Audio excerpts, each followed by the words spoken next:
আর ইবিপিবিএস একীভূত করে অভিন্ন চাকরি বিধি বাস্তবায়ন এবং চুক্তিভিত্তিক ও অনিয়মিত কর্মচারীদের চাকরি নিয়মিত করার দাবিতে আবারও অনির্দিষ্টকালের কর্মবিরতি শুরু করেছে সারা দেশের ৮০টি পল্লী বিদ্যুৎ সমিতি।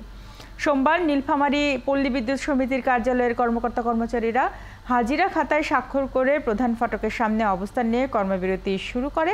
একইভাবে জেলার ৪টি জোনাল কার্যালয়েও একযোগে কর্মবিরতি শুরু হয়। এদিকে কর্মবিরতি চললেও বিদ্যুৎ সরবরাহ ও জরুরি গ্রাহক সেবা চালু রেখেছে আন্দোলনকারীরা। বিশেষ ব্যবস্থায় জরুরি বিদ্যুৎ সেবা চালু রেখে ২ দফা দাবিতে সোমবার থেকে অনির্দিষ্টকালের কর্মবিরতি পালন করছে নরসিংদী পল্লী বিদ্যুৎ সমিতি ২ এর সদস্যরা। কর্মবিরতির সমাবেশে বক্তারা জানান, পল্লী বিদ্যুতায়ন বোর্ডের দ্বৈত নীতির কারণে বিভিন্ন সুযোগ সুবিধা থেকে বঞ্চিত হচ্ছেন পল্লী বিদ্যুতের হাজারো কর্মকর্তা কর্মচারী।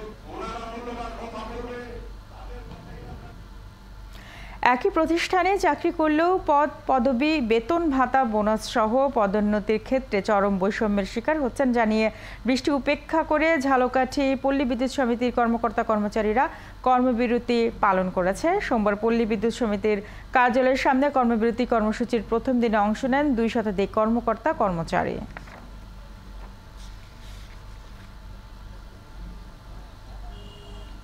জামালপুরে ২ দফা দাবিতে অনির্দিষ্টকালের কর্মবিরতি কর্মসূচিতে পল্লী বিদ্যুৎ সমিতি সোমবার ঘণ্টাব্যাপী মানববন্ধন করেছে।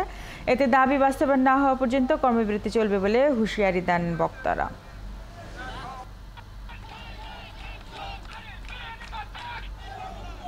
গত ৫ই মে থেকে ১০ই মে প্রথমবারের আন্দোলন কর্মসূচি ১৫ দিনের মাঝে সমস্যা সমাধানের আশ্বাসে স্থগিত হয়েছিল বলে জানিয়েছেন মুন্সিগঞ্জ পল্লী বিদ্যুৎ সমিতির আন্দোলনরত কর্মকর্তা কর্মচারীরা। ২ মাসেও সেই সমস্যা মেটাতে কোনো পদক্ষেপ না নেওয়ায় আবারও অনির্দিষ্টকালের কর্মবিরতি কর্মসূচি নেওয়া হয়েছে বলে জানিয়েছেন নেতারা।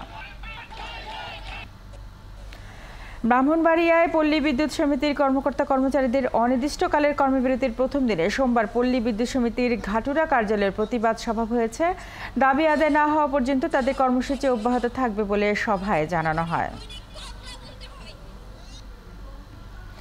বৈষম্য নিপাত যাক, পল্লী বিদ্যুৎ সমিতি মুক্তি পাক, এই স্লোগানকে সামনে রেখে বৈষম্য দূরীকরণ সহ অভিন্ন চাকরিবিধি বাস্তবায়নের দাবিতে সোমবার রাজবাড়ীর বাগমারা পল্লী বিদ্যুৎ কার্যালয়ের সামনে মানববন্ধন কর্মসূচি ও কর্মবিরতি পালন করেছে পল্লী বিদ্যুৎ সমিতির কর্মকর্তা ও কর্মচারীরা।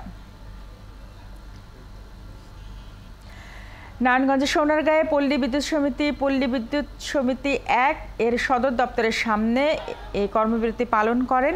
এ সময় বক্তারা বলেন, ২ দফা দাবি মানার পাশাপাশি কর্মকর্তা ও কর্মচারীদের বিভিন্ন হয়রানি, নিম্নমানের মালামাল কিনে সমিতির কর্মী ও গ্রাহক ভোগান্তি বন্ধ করতে হবে।